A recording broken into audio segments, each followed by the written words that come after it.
won 3 British Fashion Awards and is renowned for her elegance and glamour. We're backstage at the Amanda Wakeley show and it's about to kick off in about an hour's time.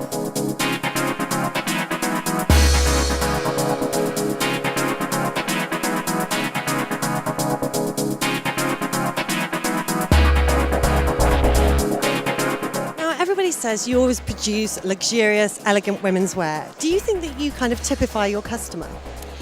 I think there's a bit of that. Yes, of course. You know, you design and aspire to what you love anyhow. But you know, do I wear the whole of my collection? No. You know, I'm designing for a lot of different types of women.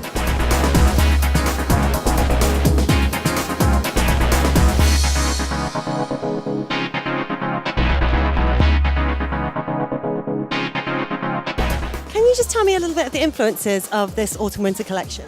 Very much the early 20s illustrations of Jean-Gabriel de Mergue, and it was just the way he illustrated was in such a sort of languorous, louche way. It was just sort of the body language that I really felt very strongly about.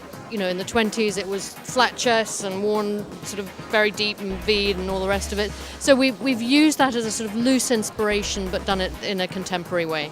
You're doing a collaboration with Jonathan Kelsey on shoes. Could you tell me a little bit more about that? Very, very exciting. I think he's probably the most talented young shoe designer around, and so working very closely with him on a small capsule range of shoes. And we've got a couple of styles going into the stores this spring, and then full range in autumn winter.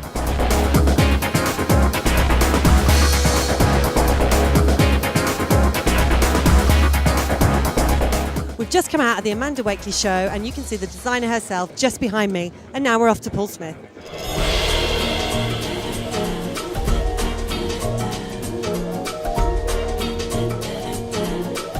After showing in the morning 10:45 slot for the past 3 seasons, Paul Smith has secured an evening slot this evening at Claridge's. We're here to see the show.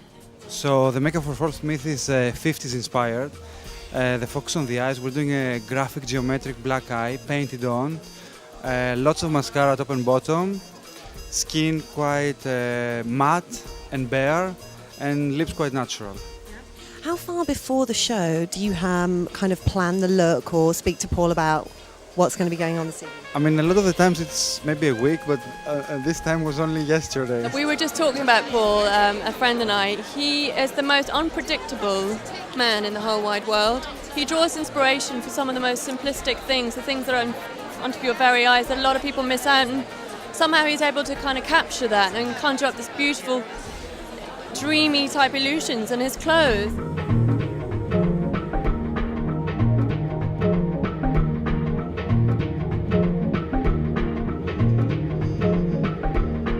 I've really based this collection more on couture and using fabrics which are pretty special and quite costly.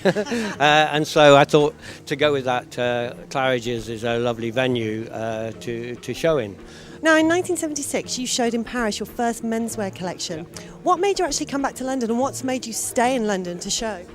The point was that in '76 it was a men's collection, and in Paris they have a men's week. And in London they don't have a men's week. So I still show my men's show twice a year in Paris. So we have showrooms in Milan, Paris, Tokyo, New York. So we get the customers and we get the press anyway. So I stay here to support the young talent that's here, and hopefully by bringing a few more buyers and a few more press than maybe wouldn't come if I wasn't here, hopefully they go to see the younger designers, and that helps them out and makes British Fashion Week a bit more important.